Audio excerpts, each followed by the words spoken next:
Mga kapuso, karong Holy Monday, atong bisitahon og sayron ang istorya sa pagtukod sa Christ the King Cathedral sa Tagum City, Davao del Norte. Kauban ang Christ the King officer nga si Jemary Utacan. Maayong buntag, Ma'am Jemary, ug welcome sa At Home with GMA Regional TV. Kamusta, Ma'am?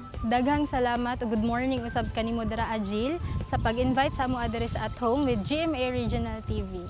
Ma'am Jemary, unang-una among nasayran nga usa sa mga ginadayo sa mga Romanong Katoliko dinha sa Tagum City, ilabi na matag panahon sa Semana Santa kining Christ the King Cathedral tungod sa nailahan kini isip pinakadako nga basilika sa tibuok Mindanao, ma'am. Yes, Jill, tama ka. Ang Christ the King Cathedral mo ang pinakadako nga basilika diriya sa tibuok Mindanao. Og it was founded 1993 and it took 12 years in the making and inaugurated last October 11, 2005. Dakong kalipay ug pagmaya sa mga Tagumenyos ang maong pagtukod ni ining cathedral diriya sa syudad sa Tagum. Tama gid ka diha, ma'am, no? O gani usasab ko sa mga nagwonder tungod sa kaanindot sa Christ the King Cathedral. Pero unsa pod ba ang nahimong inspirasyon, ma'am, sa disenyo ingon man sa pagtukod ni ini nga simbahan? Yes, Jill, bahin sa maong inspirasyon sa pagtukod ni ining Christ the King Cathedral, sa na-observe ninyo porma kining kastilyo o kumbaga isa ka templo nga gihalad nato sa atong makagagahom nga Dios. Og sa pagsulod sa maong cathedral makita nato ang duha ka pillars which is si Saint Peter og si Saint Paul. Usab makita nato sa gawas nga bahin mao ang fountain nga inspired siya sa duha ka isda ug sa 5 ka loaves of bread. Naghulagway kini sa maong mga milagro nga nabuhat ni Jesus. Og tuod man, mahinungdanon og puno gayud sa istorya ang maong cathedral, ma'am.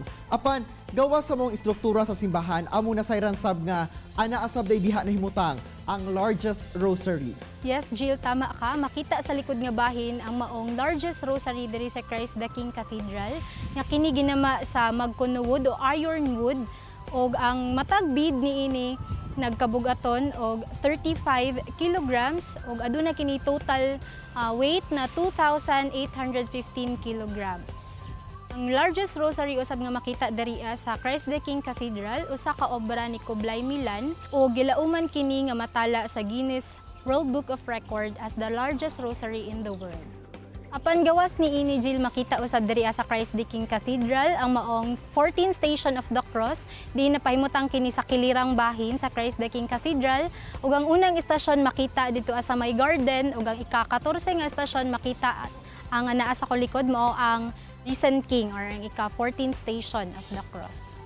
Og kay lagi matag tuig, ma'am, no, labi na sa mga previous years, matag Semana Santa, kining Christ the King Cathedral ang usa sa mga ginadayo gyud sa mga deboto. Apan unsa ba ang kining pagpangandam ninyo karong panahon na, ma'am, sa Semana Santa ilabi pa nga dunay hulga sa atong panlawas tungod ni ining COVID-19? Actually, Jill, grabe ang maong pagpangandam karon sa simbahang Katoliko. Unlike last year, aduna na kitay pagpahitabo sa atong Holy Week activities. Pero kinahanglan usab kita mo follow sa maong mga health protocols nga gihan-ay sa ato sa gobyerno. Mao kini ang pag-scan sa atong QR code, pagpang-alcohol or pag-sanitize, pagsuot og face mask ug ang proper na social distancing.